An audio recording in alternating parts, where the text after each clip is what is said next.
Hi යාළුවන් කොහොමද සුබ දවසක්. අද මම වෙනස් කෑමක් හදන්න කියලා ලෑස්ති වුණේ. හැමෝම ආස කරන හැමදාම කන්න ආස කරන ජපාන් ගියෝසා. අද මං ගියෝසා හදන්න ලෑස්ති කරන්නේ. මේ ගියෝසා හදන්න ගන්න අමුද්‍රව්‍ය තමයි මේ තියෙන්නේ.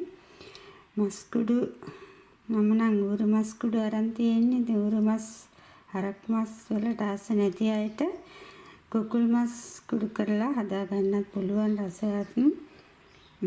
එළවලු ගෝවා නෙළුම් අල ලීක්ස් ඒ වගේම බිම්මල් අරන් තියෙනවා. ඒ වගේම මේ ලංකාවේ ගත්තත් ලුණු කොළ වගේ කොළ වර්ගයක් මෙහි හැම කෑමකටම වගේ සුප් වලට දාන ගොඩක් රසයි. මේ අපි ගියෝසා හදාගන්න ඔයාලට මොනවද මේ ලංකාවේ පැටිස් එහෙම හදාගන්න හදන්නේ. ඒ වගේ මේ හදාගන්න පුළුවනි. මම නම් කඩෙන් ගෙනාවේ. මේ ගොඩක් අඩුවට තියෙන නිසා ඉතින් මේ අඩුවට රසවත් හදාගන්න පුළුවන් කෑමක්. ඒ වගේම මේ සෝස් එකත් හදාගන්න ඕනේ. ඒ වගේ සෝයා සෝස් එකයි සෝයා සෝස් එකයි. ඉතින් මෙහිනම් මේ රායු කියලා කියන්නේ මේ තල තෙල් වලින් තල තෙලුයි රතු මොනවද කියන්නේ මිරිස් කුඩු චිලි සෝස් එක මේ වැදපු නැති ගෙදර උනත් හදාගන්න පුළුවන්. මේ තියෙන්නේ රායු කියලා.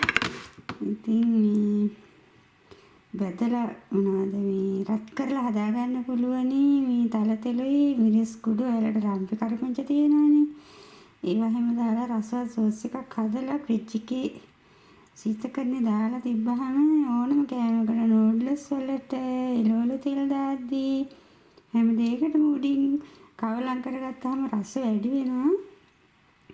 ඉතින් මේ ගියෝසා එකත් ඔයාලට ගෙදර තියෙන එළවලු එහෙම නැත්නම් මස් කන්න ආස නැත්නම් සොසේජස් එහෙම නැත්නම් එළවලු විතරක්මත් දාලා හදාගන්න පුළුවන්. හරිම රසවත් කෑමක්.